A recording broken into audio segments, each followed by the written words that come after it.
अखण्डमण्डलाकारम् व्याप्तं येन चराचरम्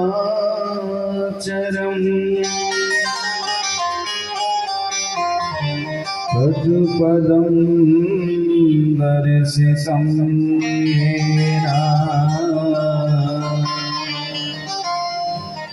तस्मै श्री गुरुवे नमः।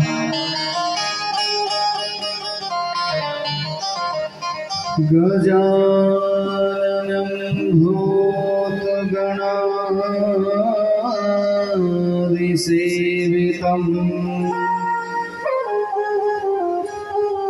कपित्थजम्बोफलचारुभक्षणम्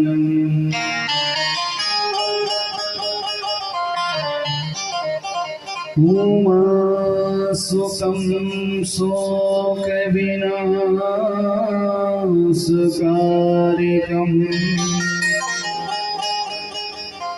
नमामि विघ्नेश्वरपादपङ्कजम्। वक्रतुण्डमहाकाय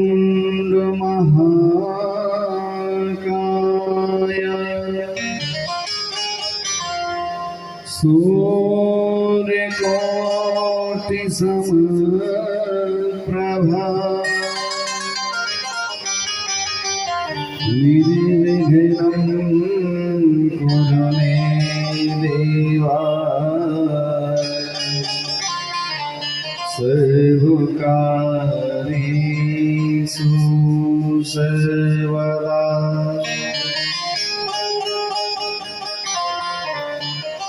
सच्चिदानन्दरूपाय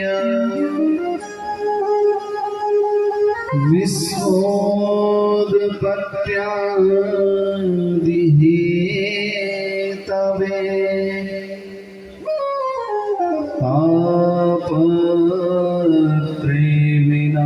तापत्रयविनाशाय श्रीकृष्णाय वयं नमः।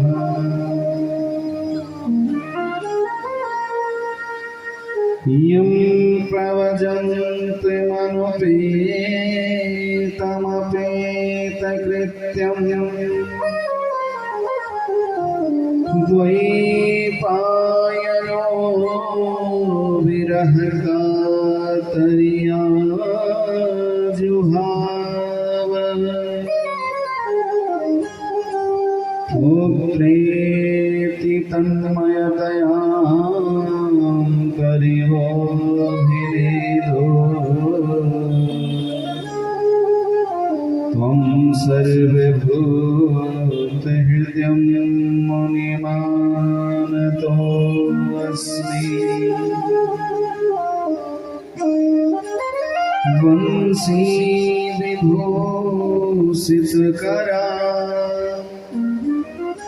नवनीलदाभा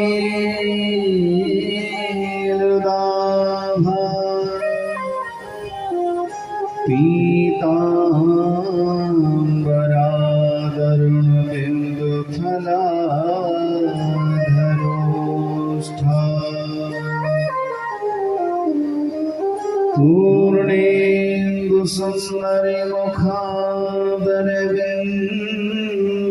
पूर्णेन्दुसुन्दरमुखादरविन्द्रनेत्राय कृष्णात् परं किमपि तत्त्वहं न जाने।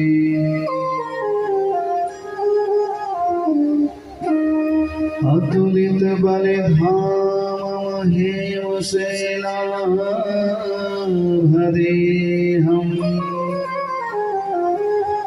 धनुजवन्कृशानुं ज्ञानिनामग्रगण्यम् सकल गुण निधानं वानराणामधीशम्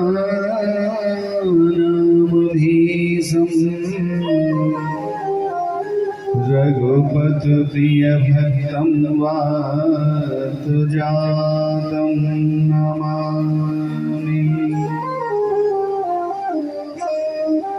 मीरो मन गिरवी धर्यो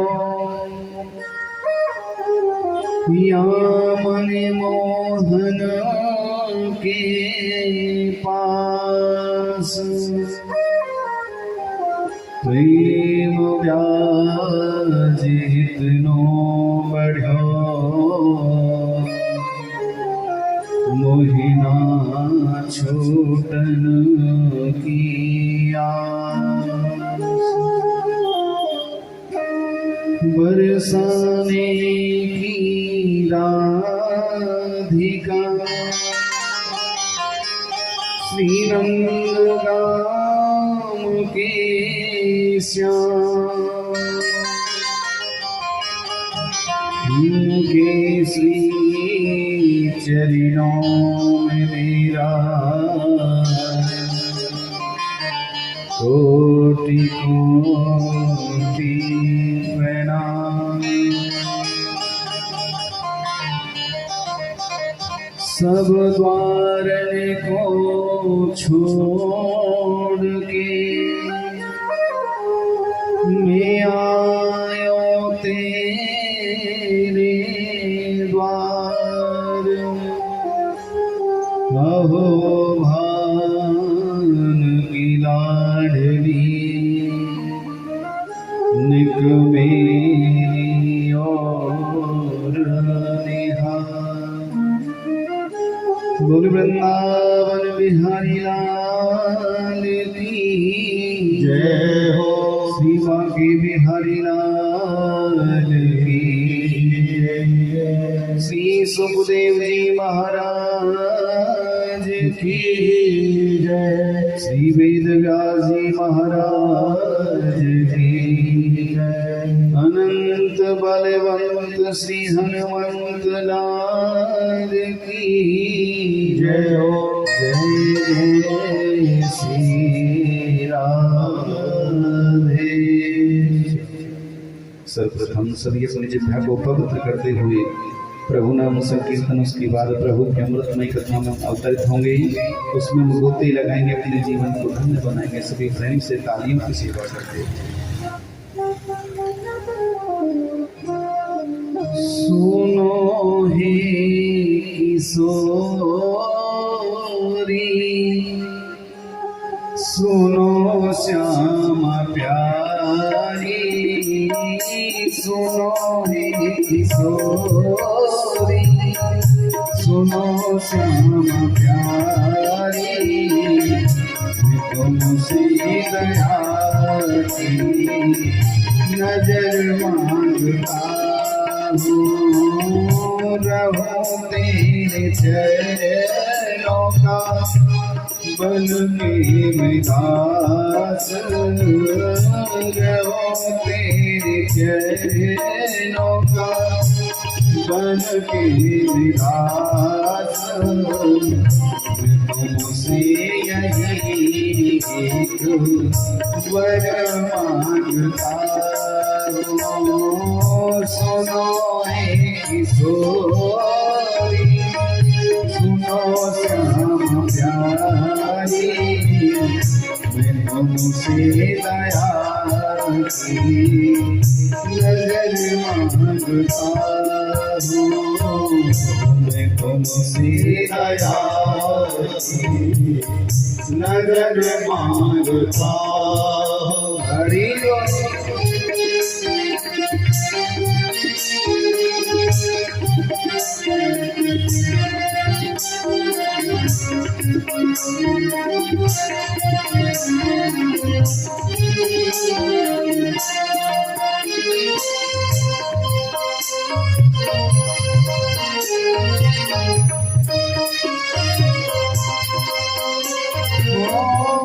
नहीं है तमन्ना मुझे मानो जल की नहीं है तमन्ना मुझे नहीं है तमन्ना मुझे मारो जल की नहीं है तमन्ना मुझे मारो जल की भिखारी सदा तेरे दर की भिखारी सदा तेरे दर की अर्ज आनी सोनी मेरी करके न श्यामा अर्ज आनी सोनी मेरी करके न श्यामा जमाने की खुशियाँ अगर मांगता हो सुनो जी सोरे सुनो श्यामा प्यारी मैं तुमसे दया की नजर मांगता हूँ मैं तुमसे दया की नजर मांगता हूँ हरि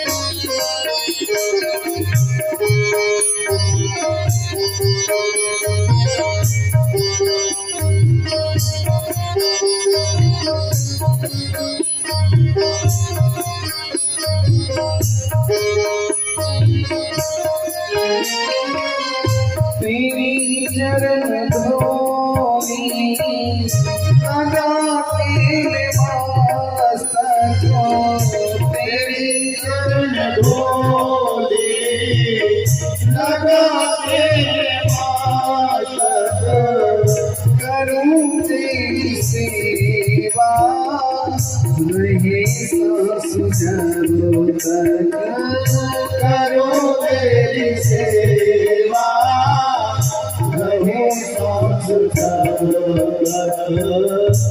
जब तक जीऊं तेरा बन कर जीऊं मैं जब तक जीऊं तेरा बन कर जीऊं मैं इतनी मैं तुमसे उम्र मांगता हूँ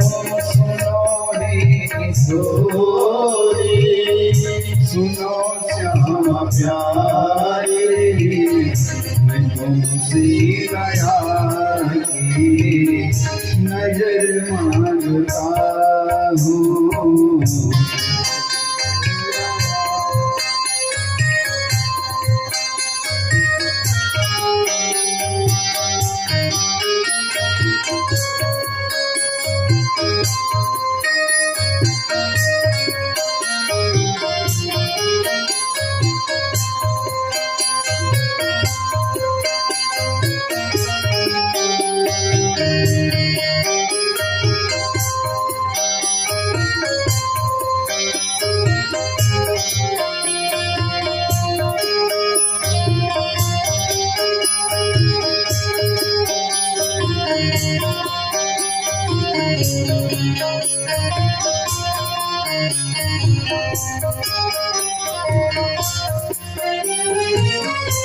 नहीं मांगता मैं जन्नत की खुशियाँ नहीं मांगता मैं जन्नत की खुशियाँ चरणों में तेरे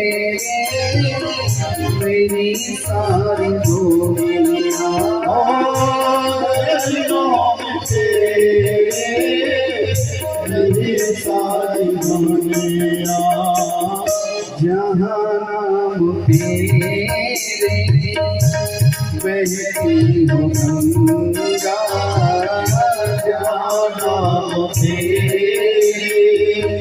बहती है गंगा दास तुम्हीं से हो घर मांगता हूँ, दास तुम्हीं से हो घर मांगता हूँ।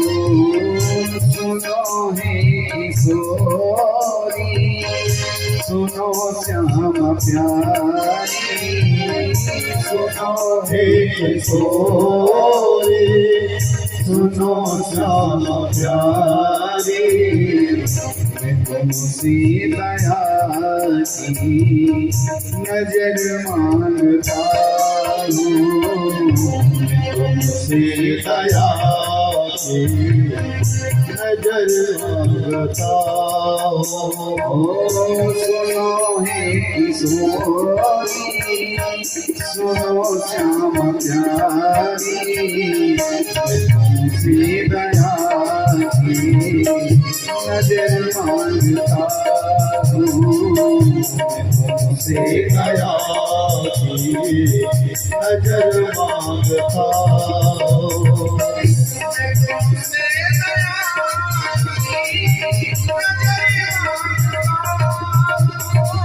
मैं तुमसे दया की नजर मांगता हूँ, मैं तुमसे दया की नजर मांगता हूँ, मैं तुमसे दया की नजर मांगता हूँ, नजर से दया की नजर मांगता हूँ, नजर मांगता हूँ, नजर मांगता।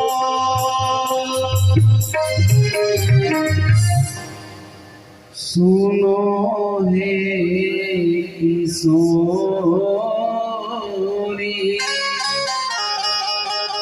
सुनो श्याम प्यारी, मैं तुमसे दया की नजर मांगता।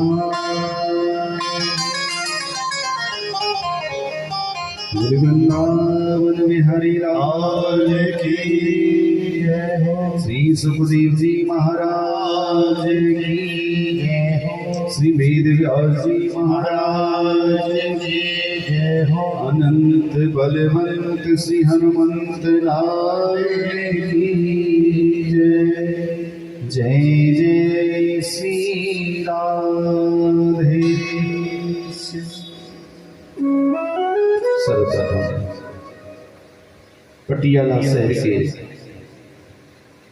विकास कॉलोनी के इस पवित्र प्रांगण में बैठे हुए सभी भगवत भक्त, मेरी मातृशक्ति, मेरे पितृ स्वरूप, सभी छोटे बड़े, सभी आचार्य वृंद, सभी संगीत वृंदों को मेरा कोटि कोटि है।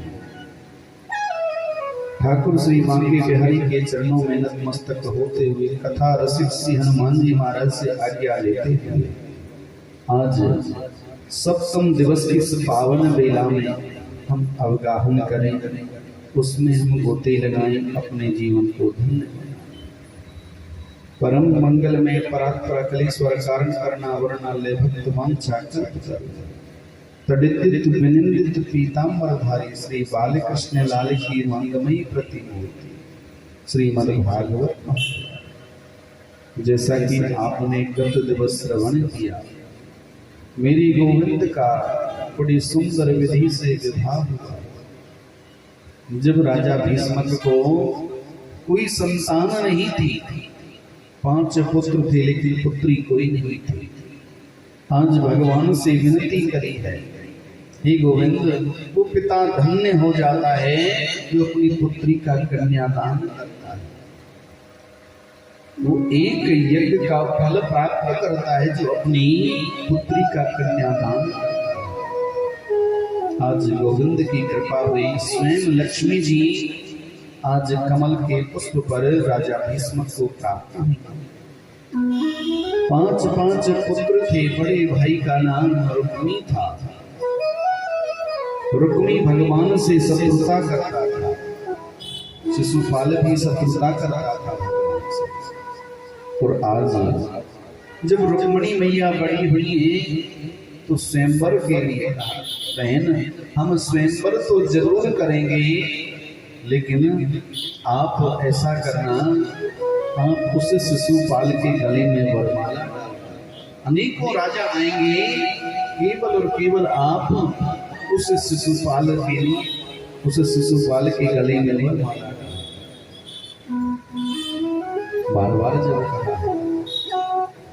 आज रुक्मिणी मैया अपनी भाभी के पास गई तो भाभी से कहती, भाभी मैंने मन क्रम वचन से भगवान श्याम सुंदर को अपना पति माना है। अगर वो मुझे नहीं मिले तो मेरा प्राणांत हो जाएगा, लेकिन मैं किसी और का वर्ण नहीं कर सकती। भाभी ने कहा कि पत्र लिखो। तो आज पत्र लिखा है, ब्राह्मण को भेजा। और ब्राह्मण देवता जब पत्र लेकर के गए, इधर जो रेवत नाम के राजा थे, उनकी पुत्री एक रेवती थी, उनका विवाह रेवती से। आज जो ब्राह्मण देवता पत्र लेकर के गए हैं, और आज जब पत्र भगवान ने पढ़ा कि प्रभु मैंने मन क्रम वचन से आपको पति माना है, आप हमारे राज्य में आना। हमारे कुल की परंपरा है कि राजकुमारी अपनी कुल देवी के मंदिर जाती है और वहां आप आना, वहां से मुझे लेकर के भाग। भगवान आए और आज रुक्मिणी मैया को लेकर के भाग गए। रुक्मिणी मैया पूजन कर रही थी माँ कात्यायनी का, लेकर दर्शन हो रहा था भगवान श्याम सुंदर का। सुंदर विधि से जब विवाह हुआ, आज रुक्मिणी पीछे पीछे दौड़ रहा था। भगवान ने युद्ध किया, रथ के पहिए से बांध दिया, मारना चाहते थे। मैया रुक्मिणी ने आज रोका, प्रभु ये मेरा भाई है, आपका साला छोड़ दीजिए। आज भगवान ने छोड़ दिया। अब जैसी रुक्मिणी मैया को द्वारकापुरी लेकर के भगवान आए, बड़े सुंदर खुशी मनाई गई। आज श्री सुखदेव जी महाराज राजा परीक्षित को कहते कि राजन कि कामस्तु वासुदेवांसो दग्धा प्रागरुद्रमन्युना देहोपपत्तये भूयस्तमेव प्रतिपद्यता। कहते कि जिसके मित्र अनेकों हैं, उसके शत्रु भी अनेकों होते हैं। कभी कभी ज्यादा खुशियों को नजर लग जाती है। आज गोविंद बड़े प्रेम से अपने शासन को चलाने लगे और आज ठाकुर जी की कृपा हुई।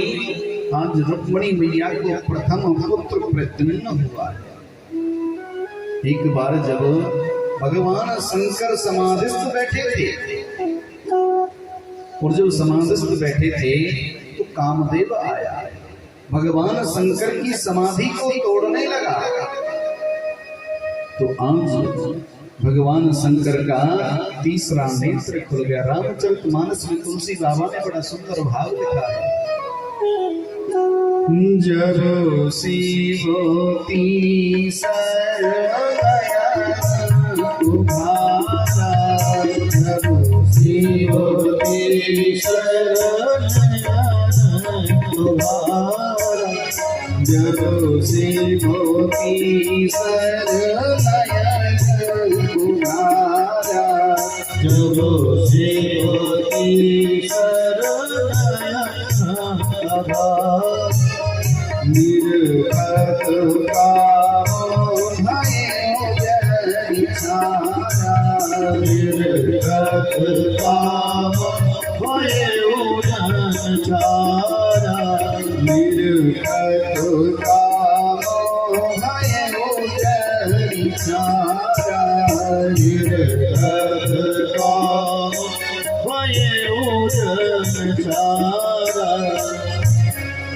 जब भगवान शंकर जी का तीसरा नेत्र खुला तो कामदेव जल करके भस्म हो गया। रति रोती रोती आई, प्रभु मुझे भी मार डाला। जब आपने मेरे पति कामदेव को मार डाला तो मैं जी करके क्या करूंगी। भगवान शंकर जी ने कहा कि देवी, जब जब कामदेव हमारे सन्मुख आता है उसको जलना ही पड़ता है, भस्म होना ही पड़ता है।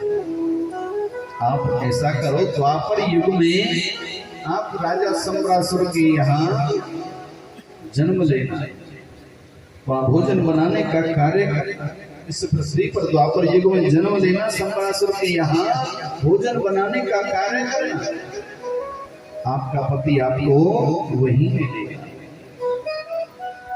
आज जब प्रथम पुत्र प्रद्युम्न हुआ, आज सम्रासुर उस प्रद्युम्न को प्रसूति का गृह से वहां से चुरा करके ले गए और जाकर के आज समुद्र में डाल दिया।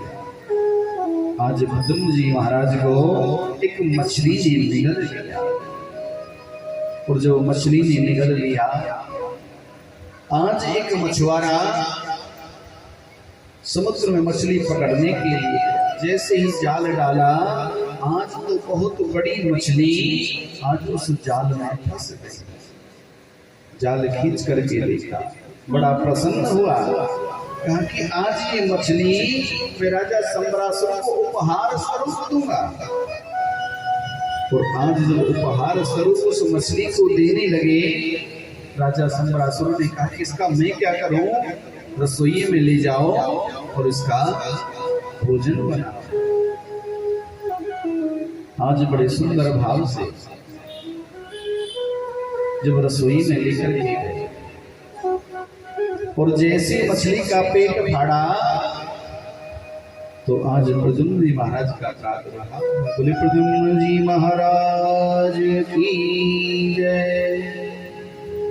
आज उस बच्चे को सम्रासुर राक्षस को देने लगे। सम्रासुर ने कहा कि इसका मैं क्या करूं, उस विद्यावती के घर कोई संतान नहीं है, उस विद्यावती को दे दिया जाए। आज विद्यावती को प्रद्युम्न जी महाराज, ये प्रद्युम्न जी और कोई नहीं, ये कामदेव ही प्रद्युम्न बन करके आए। और आज जैसे ही नारद जी ने आकर के बताया कि विद्यावती ये कोई और नहीं, ये आपका अपना पति कामदेव है। आसुरी शक्ति से आज उस विद्यावती ने प्रद्युम्न जी महाराज को बड़ा किया, और प्रद्युम्न जी महाराज ने उस सम्रासुर को मार डाला। और जब मार डाला, और आज विद्यावती को, अपनी पत्नी को जब लेकर के आए, इधर भगवान अपनी सभा में बैठे, और जब सभा में बैठे हैं तो आज सत्यराजित नाम का एक राजा, बड़ा ही पराक्रमी राजा, बड़ा यशस्वी राजा, आज जैसे भगवान की सभा में पहुंचा, उसके पास एक मणि थी, नाम था समंतक मणि। और उस मणि का नित्य प्रति का भाव था कि वो 8 भार सोना नित्य प्रति देती। अब 8 भार का मतलब ऐसा नहीं है कि 8 तोला या 8 किलो। 8 भार का मतलब है 200 क्विंटल सोना वो नित्य प्रति देती है। आज जब मणि को लेकर गए, भगवान ने कहा कि अरे सत्यराजित भैया, ये मणि आप हमारे राजकोष में जमा करा दीजिए। सत्यराजित कहता है कि प्रभु मेरी वस्तु है, मैं कैसे जमा करा सकता हूं। बार बार कहा, अरे सत्यराजित, इस मणि से लोगों की भलाई का कार्य होगा। जहाँ धर्म कर्म का कार्य है वहां सहयोग किया जाएगा। आप ये मणि राजकोष में जमा कर दो। नहीं प्रभु, मेरी वस्तु में मेहनत करूं मैं और फल पाओ आप, ऐसा नहीं हो सकता। भगवान ने पूछा कि आप घर में कितने आदमी हो?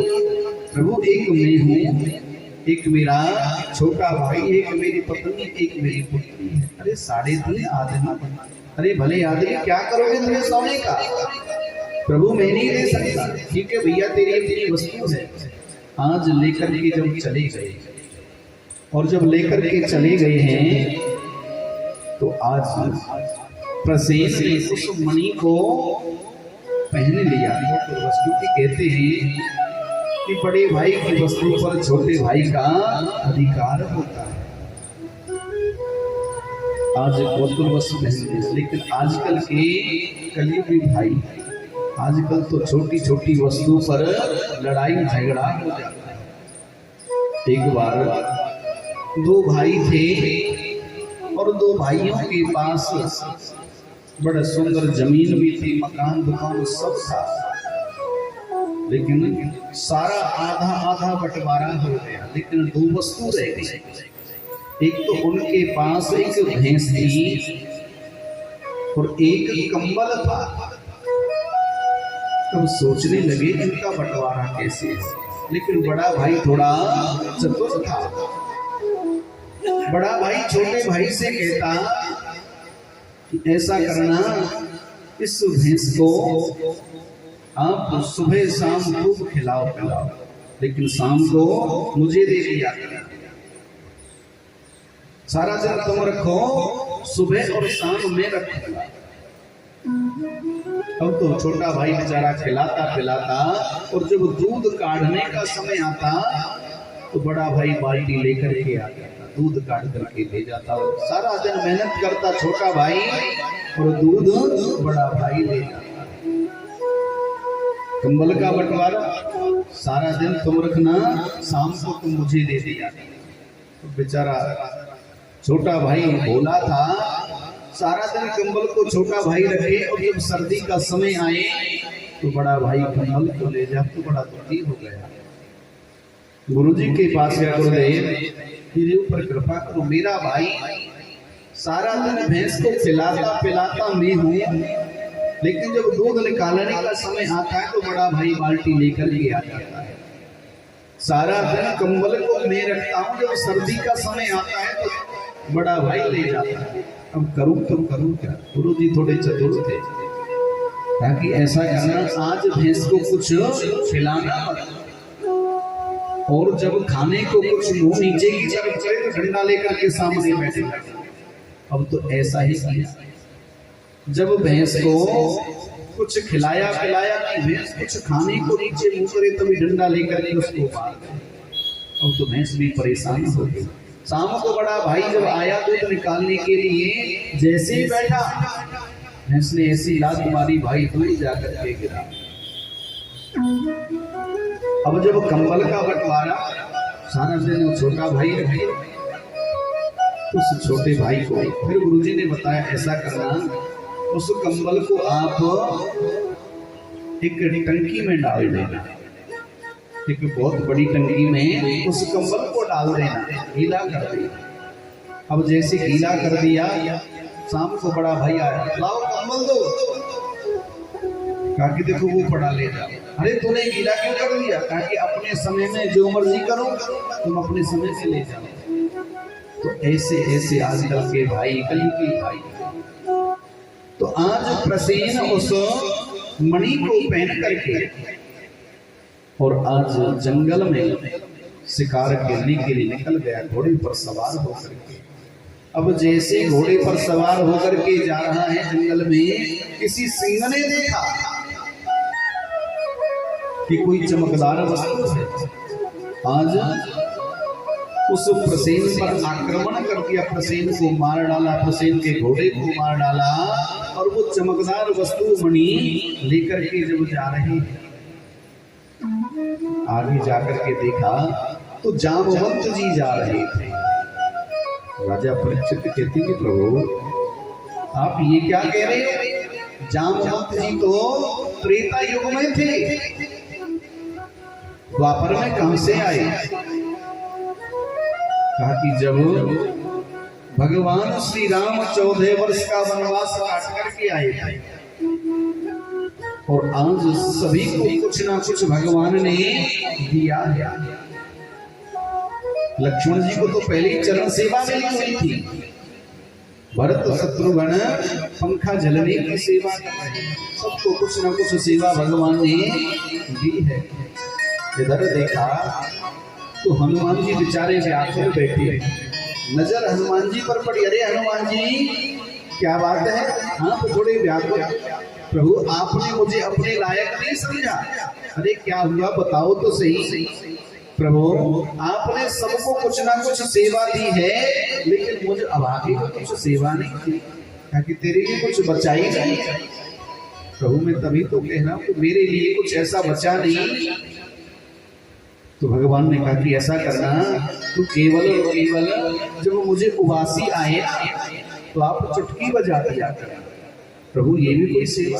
अरे जन्म में पता नहीं एक आध बार उबासी आए, इससे तो आलस और ज्यादा बढ़ेगा। प्रभु ये कोई सेवा नहीं। अरे हनुमान तेरे लिए तो केवल यही सेवा है, तू इसी का पालन कर। ठीक है प्रभु, जो आपने दे दिया उसी का मैं पालन करूंगा। अब हनुमान जी देखने लगे, देखूं तो सही इस चुटकी का कोई असर भी होता है कि नहीं। आज एक कोने में बैठ करके और आज अपनी मस्ती में मस्त हो गए हनुमान जी, और बड़े सुंदर भाव से चुटकी पे चुटकी बजा रहे हैं। संतों ने बड़ा सुंदर भाव लिखा है, तू बजाए जा तू प्यारे हनुमान चुटकी, बजाए जा तू प्यारे हनुमान चुटकी, बजाए जा तू प्यारे हनुमान चुटकी, बजाए जा तू प्यारे हनुमान चुटकी। अरे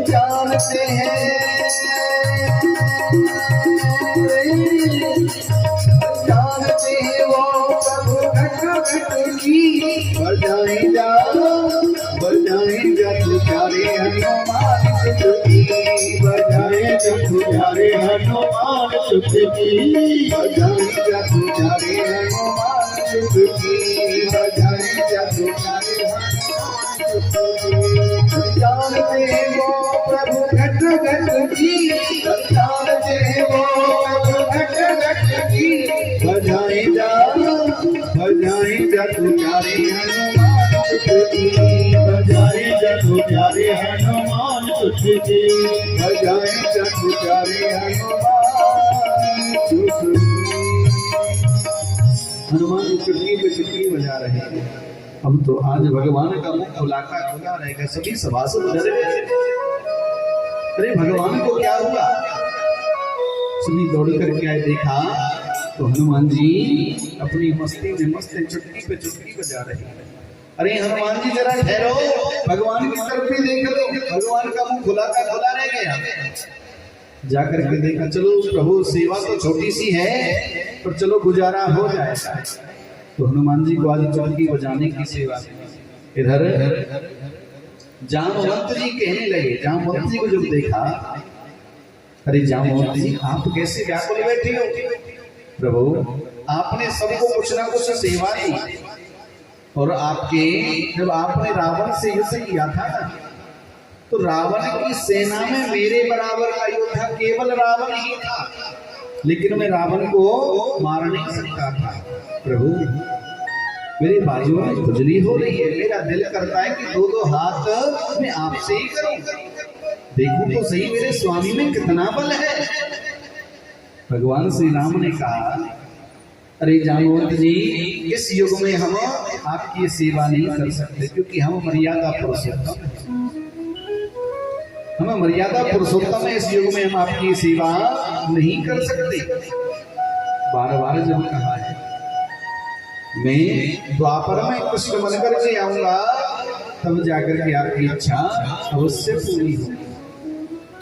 तो आज जामवंत जी ने उस सिंह को भी मार डाला, और जब मार डाला है, आज मणि लेकर के अपनी पुत्री जामवती जी को दे दी है, और आज जामवती जी उस मणि से इधर सत्राजित भगवान के पास आया। अरे प्रभु आप मेरी मणि को वापस करिए, आपने मेरे भाई को मार डाला, मेरे घोड़े को मार डाला, मणि छुपा ली है आपने, आप मेरी मणि को वापस करिए। भगवान कहते कि अरे भले आदमी, हमने तेरे भाई को नहीं देखा, तेरी मणि को नहीं देखा, तू प्रथा ही हमारे ऊपर दोष लगा रहा है।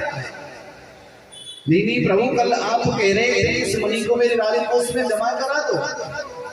जब मैंने आपको नहीं दी तो आपने मेरे भाई को मार डाला है।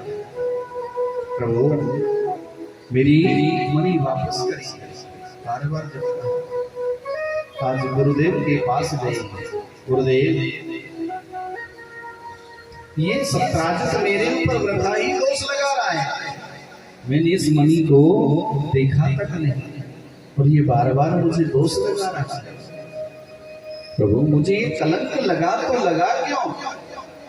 आज गुरुदेव ने कहा कि प्रभु आपने चतुर्थी का संकट, चतुर्थी का चंद्रमा देखा,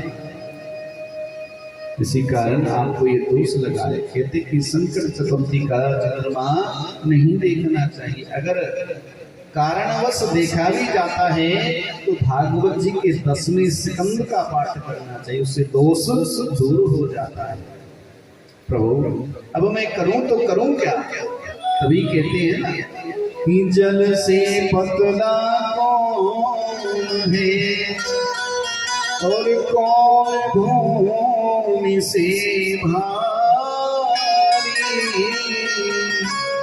और कौन अगन से तेज है,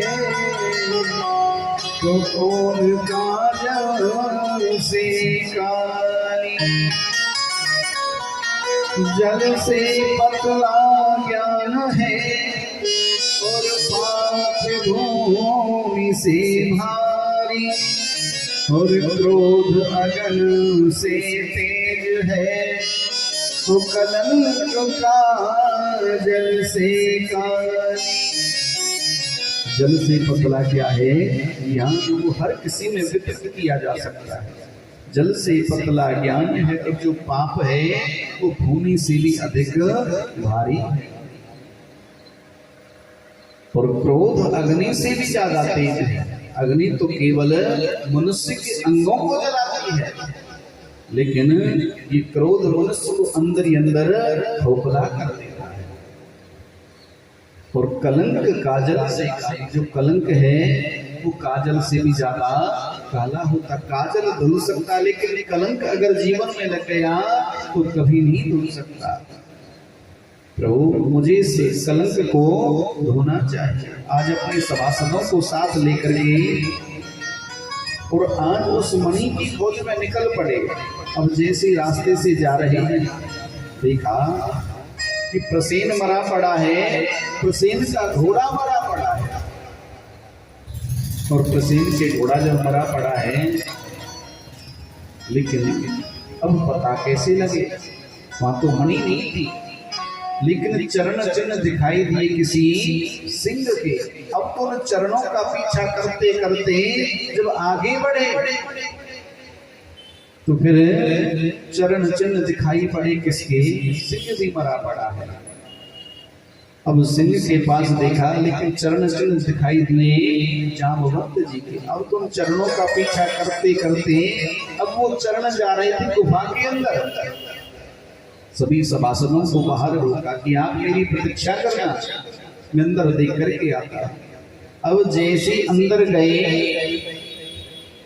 और जाकर के जाम्बवती जी मणि से खेल रही थी। जाम्बवती एकदम घबरा गई, और आज जैसे ही घबराई चिल्लाने लगी तो जाम्बवंत जी आज टूट पड़े भगवान के ऊपर।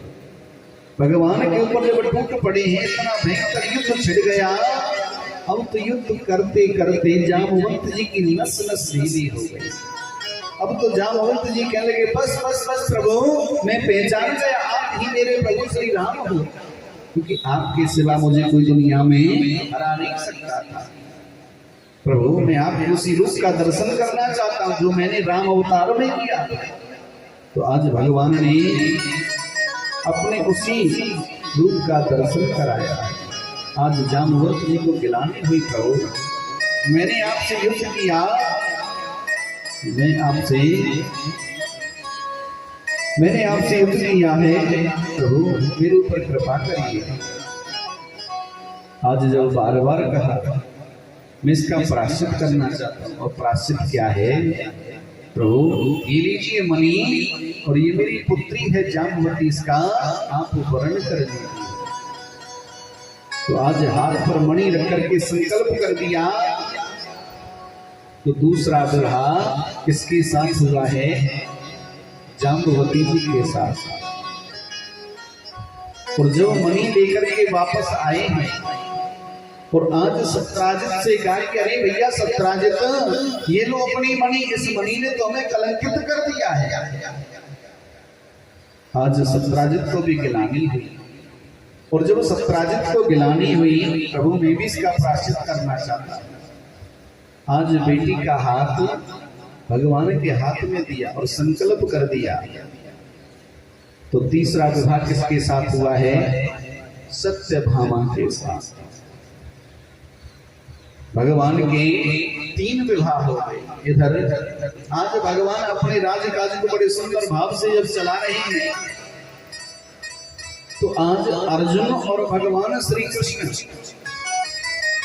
जब रथ पर सवार होकर के भ्रमण करने के लिए निकले, और जब भ्रमण करने के लिए निकले तो आज जैसे ही यमुना नगर के पास आए, तो आज सूर्य की पुत्री कालिंदी आज बैठी हुई है घोर जंगल में। आज भगवान ने अर्जुन से कहा कि अरे अर्जुन जाकर के तो देखो ये कौन देवी बैठी है। आज अर्जुन ने जाकर के पूछा, देवी आप कौन हो? कहा कि मैं कालिंदी हूँ, मैं यमुना हूँ, सूर्य की पुत्री हूँ, शनि और यम की बहन है। इस जंगल में क्यों बैठी हुई हो? कहा कि मैं इस कारण बैठी हुई, मैं सभी से विवाह करने की सोचती हूँ, लेकिन मुझसे कोई विवाह करना ही नहीं चाहता, क्योंकि शनि और यम से हर कोई डरता है। इसी कारण मुझसे विवाह कोई नहीं करना चाहता। लेकिन मैंने भी प्रण ठाना है कि जब तक मुझे श्याम सुंदर नहीं मिलेंगे, तब तक मैं यहाँ से लौट करके नहीं जा सकता। कहते कि यमुना जी का जल बड़ा ही शीतल है। जो एक बार यमुना जी में स्नान कर लेता है, जो एक बार यमुना जी में स्नान कर लेता है, शनि और यम की दृष्टि कभी नहीं पड़ती। ना तो शनि उसको सताता, ना यम उसके द्वार को देखता है। संतों ने बड़ा सुंदर भाव लिखा है, मीठे रस से भरे ओड़ी राधा रानी लागे, महारानी लागे, मन में खारो खारो यमुना जी तो पानी लागे। मीठे रस से भरे ओड़ी राधा रानी लागे, महारानी लागे, मन करो करो यमुना जी को पानी लागे। रस से भरी ओड़ी राधा रानी लागे, महारानी लागे, मन में खारो खारो यमुना जी को पानी लागे। खारो खारो यमुना जी को पानी लागे। हरि बोल।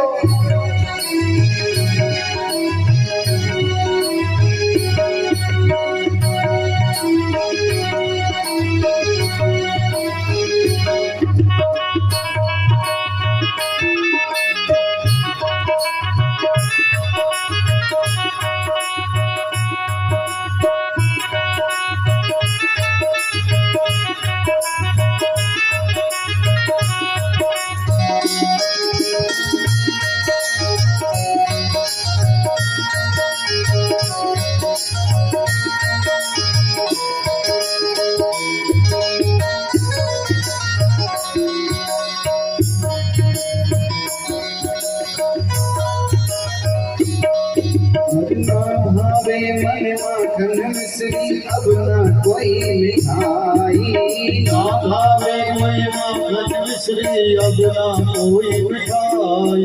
अरे ना भावे मन माखन मिश्री अब ना कोई मिठाई हरि नाम भावे अब माखन मिश्री अब ना कोई मिठाई हरि की घड़िया नो भावे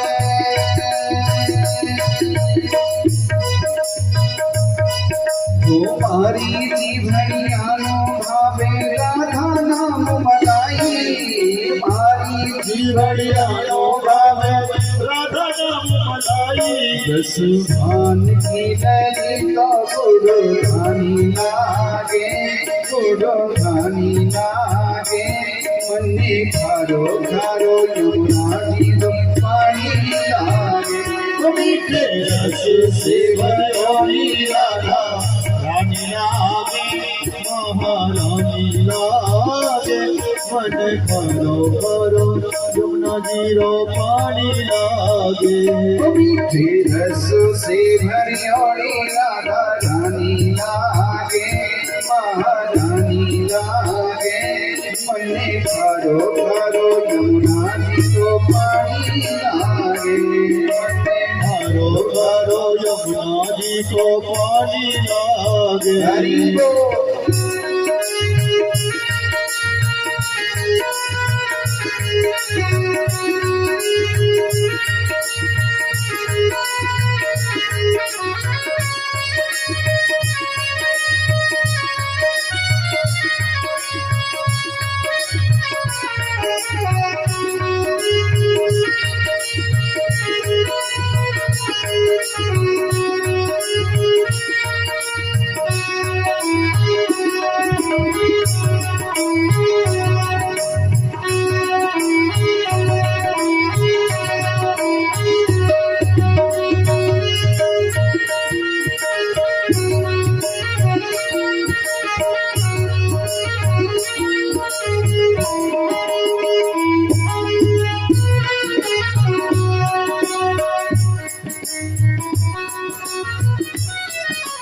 राधा राधा नाम रटते हैं जो नरिया छोया ओ राधा राधा नाम रटते हैं जो नरिया छोया हो राधा राधा नाम रटते हैं जो नरिया छोया राधा राधा नाम रटते हैं जो नरिया छोया हो दिल की बाधा दूर कर है दिल की बाधा दूर कर है श्री राधे कौला श्री राधा राधा नाम में सफल जिंदगानी लागे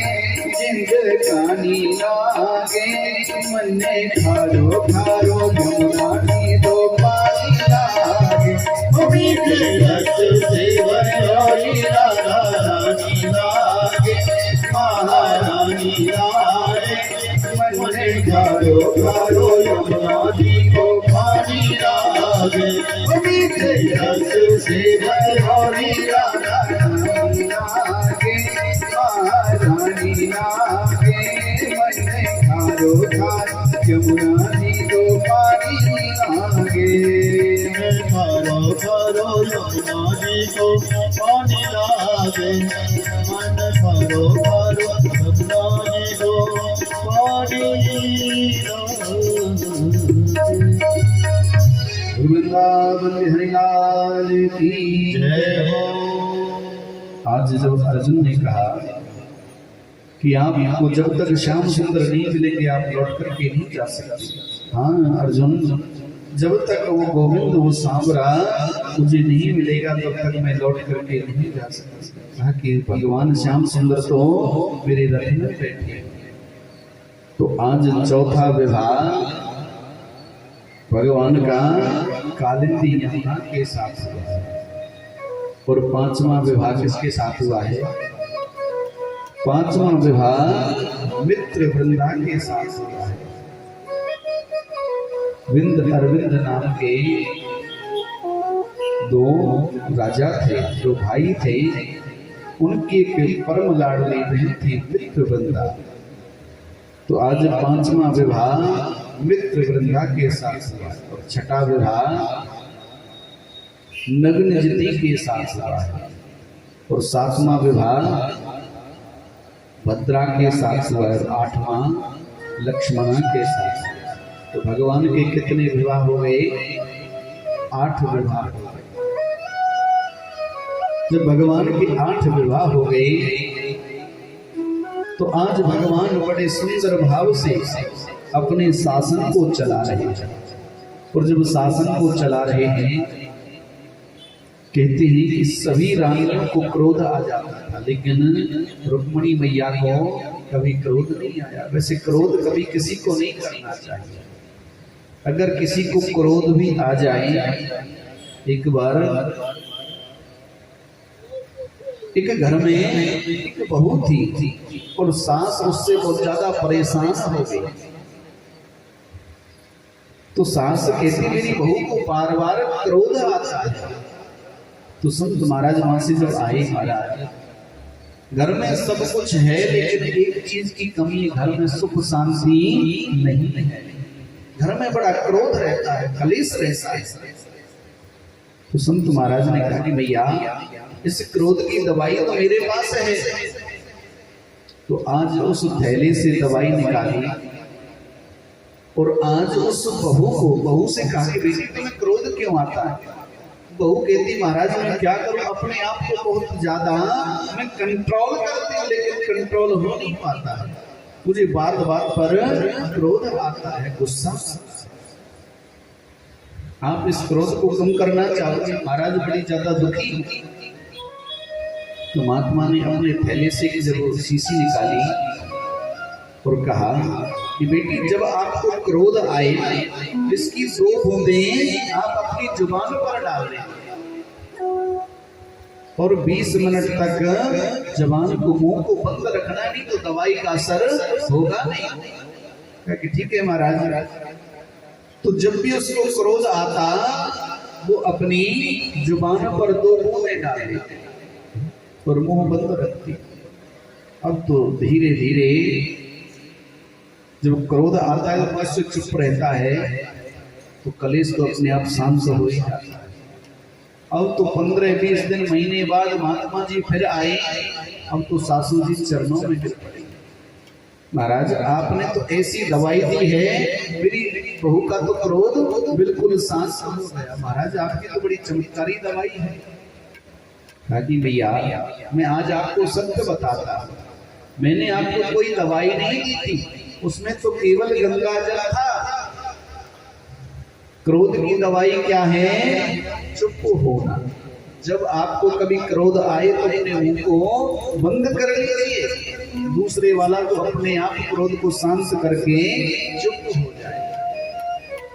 लेकिन आज के कलयुग में कोई चुप होता ही नहीं। अगर एक कही ना तो सासू मैया 4 बार कहेगी। अगर सासू ने 4 कही तो बहू 8 कहकर के सुनाएगी। ये आपकी गलती नहीं है, कलयुग का प्रभाव है। क्योंकि कलयुग में क्या खाते हैं? Fast food. घर का खाना अच्छा ही नहीं लगता है। एक चीज मैंने और देखी है, मैं पंजाब के अंदर ज्यादा कथा करता हूँ। वैसे एक बार मेरी कथा हो रही थी लुधियाना के अंदर, तो उसके मध्य करवा चौथ का व्रत भी पड़ गया। और जब करवा चौथ का व्रत पड़ गया तो मैयाओं ने बड़े सुंदर भाव से व्रत रखा और सभी चंद्रमा की प्रतीक्षा करें कब चंद्रमा निकले।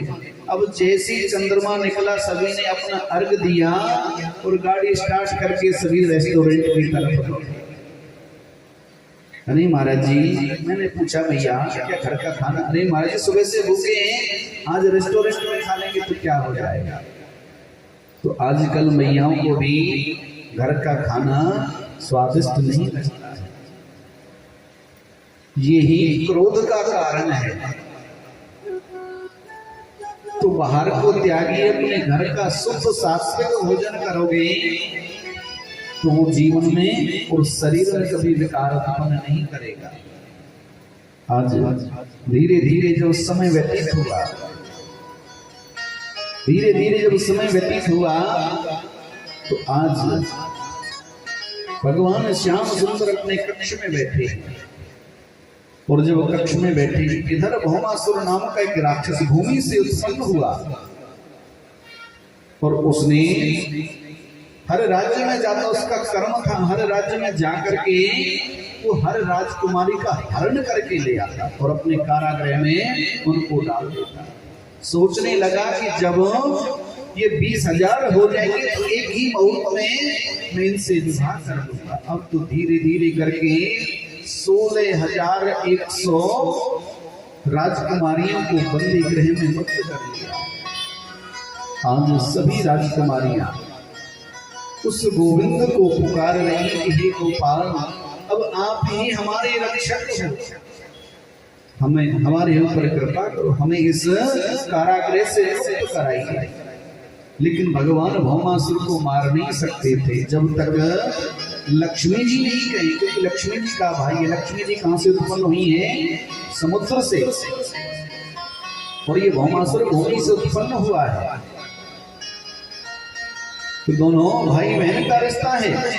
जब तक लक्ष्मी जी नहीं कहे तब तक कैसे उस भौमासुर को मार। 2-4 बार युद्ध भी हुआ लेकिन भगवान छोड़ दिए। आज सभी राजकुमारियां भगवान को पुकार रही हैं, तो आज भगवान लक्ष्मी जी को साथ लेकर के और भौमासुर से जब युद्ध करने लगे हैं तो आज 2-4 बाण गरुड़ भगवान के लगाए, 2-4 भगवान विष्णु को लगाए और 2-4 बाण लक्ष्मी जी को भी लगाए। अब तो लक्ष्मी जी मैया कहती है कि प्रभु नाटक क्यों करते, मार क्यों नहीं देते इस दुष्ट पापी को? ताकि इसी की तो मैं प्रतीक्षा कर रहा था। जैसे लक्ष्मी मैया ने कहा और आज तुरंत भगवान ने उस भौमासुर का संहार कर दिया और आज उन राजकुमारियों को मुक्त कराया है। और जब राजकुमारियों को मुक्त कराया है तो आज राजकुमारियों से कहा कि बेटी अब तुम जाओ, देवियों तुम जा सकती हो, आप अपने घर जा सकती हो। सभी राजकुमारियां कहती गोविंद, अगर हमारे घर वालों को हमारी चिंता होती तो हमसे मिलने के लिए आते, हमें छुड़ाने के लिए जरूर आते, लेकिन हमारे माता पिता ने हमारी कोई चिंता करी ही नहीं। अब ना हमसे कोई राजकुमार विवाह करेगा क्योंकि हम बंदी रह करके आए हैं। अब तो गोविंद हमारे सामने केवल 2 ही रास्ते हैं, या तो हम गलत रास्ते पर चली जाएंगी या कुएं में गिर करके अपना प्राणांत कर देगी। गोविंद अगर आप बुरा ना मानो तो हम आपसे एक विनती करना चाहते हैं। भगवान ने कहा कि देवी बोलो, क्या बात है? हे गोविंद, हम आपको पति रूप में प्राप्त करना चाहते हैं। तो आज भगवान ने संकल्प किया और आज उन 16,100 राजकुमारियों से एक ही मुहूर्त में विवाह कर लिया। ये सभी राजकुमारियां कहती गोविंद, अब तो हमने सर्वस्व जीवन आपके हवाले कर दिया, आप हमें चाहे सुख में रखो चाहे दुख में रखो। आज बड़ा सुंदर भाव सभी राजकुमारियों ने कहा, जीवन है तेरे हवाले मोरनिया वाले, जीवन है तेरे हवाले मोरनिया वाले, जीवन है तेरे हवाले मोरनिया वाले, जीवन है तेरे हवाले मोरनिया वाले, जीवन है तेरे हवाले मोरनिया वाले, ओरे मोरनिया वाले, वारे मोरनिया वाले, ओरे मोरनिया वाले, वारे मोरनिया वाले, ओरे मोरनिया वाले, वारे मोरनिया वाले, ओरे मोरनिया वाले, वारे मोरनिया वाले, जीवन है तेरे हवाले मोरनिया वाले, जीवन है तेरे हवाले मोरनिया वाले। हरि बोल।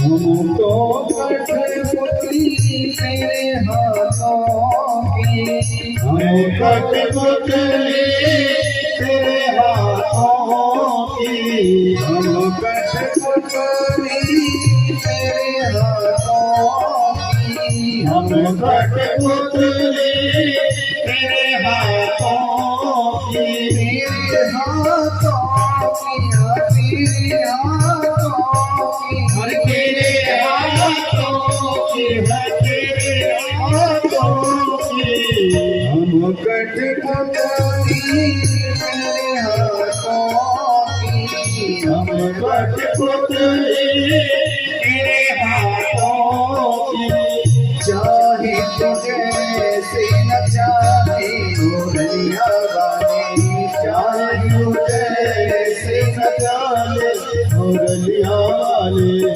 जीवन है तेरे हवाले मुरलिया वाले, जीवन है तेरे हवाले मुरलिया वाले, जीवन है तेरे हवाले मुरलिया वाले, हरि बोल तेरे हवाले मुरलिया वाले।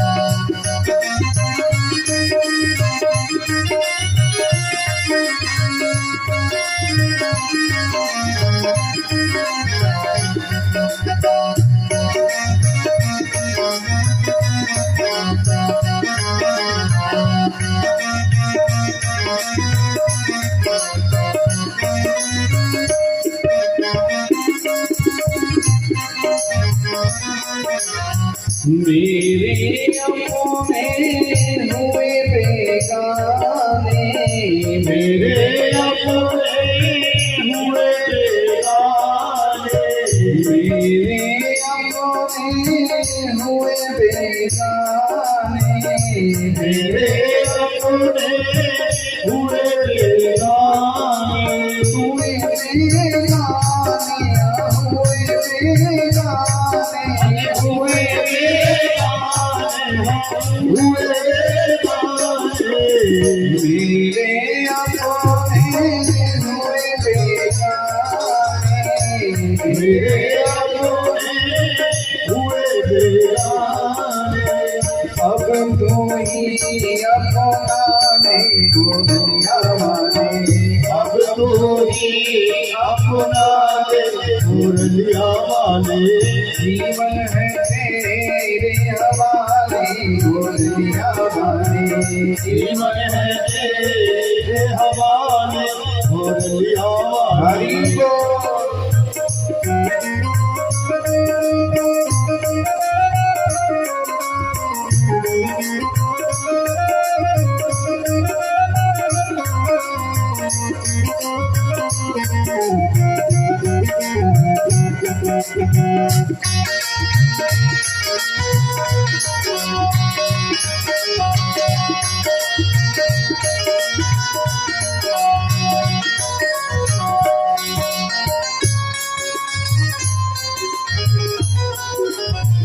हम तो मुरली तेरे हाथों की, हम तो मुरली तेरे हाथों की, हम तो मुरली तेरे हाथों की, हम तो मुरली तेरे हाथों की, तेरे हाथों की, तेरे हाथों की, तेरे हाथों की, तेरे हाथों की, हम तो मुरली तेरे हाथों की, हम तो मुरली तेरे हाथों की, चाहे जैसे बजा ले मुरलिया वाले, चाहे जैसे बजा ले मुरलिया वाले, चाहे जैसे बजा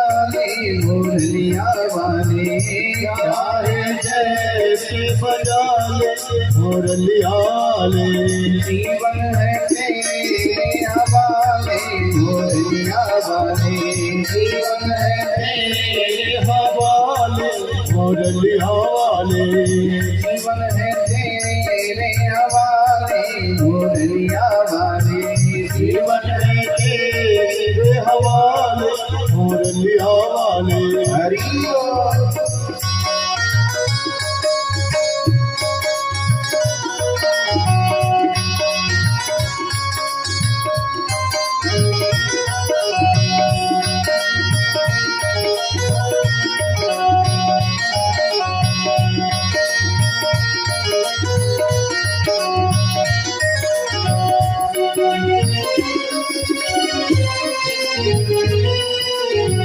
हम तो दासी तेरे चरणों की हम तो दासी तेरे चरणों की हम तो दासी तेरे चरणों की हम तो दासी तेरे चरणों की तेरे चरणों की तेरे चरणों की तेरे चरणों की हाँ तेरे चरणों की हमको दासी तेरे चरणों की हमको दासी चरणों की अब तो कोई अपना ले मुरलिया वाले अब तो कोई अपना है मुरलिया वाले जीवन है तेरे हवाले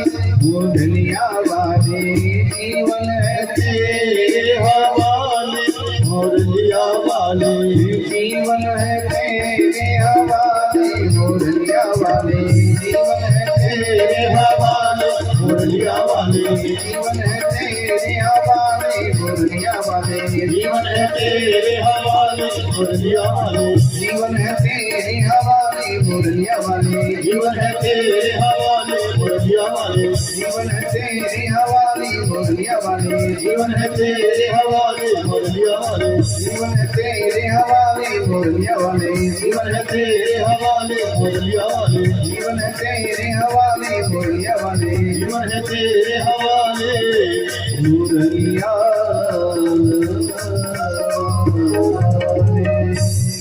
वृंदावन बिहारी लाल की जय। तो आज भगवान ने 16,100 राजकुमारियों से जब विवाह किया तो भगवान के टोटल कितने विवाह हुए? 16,108 और हर रानी को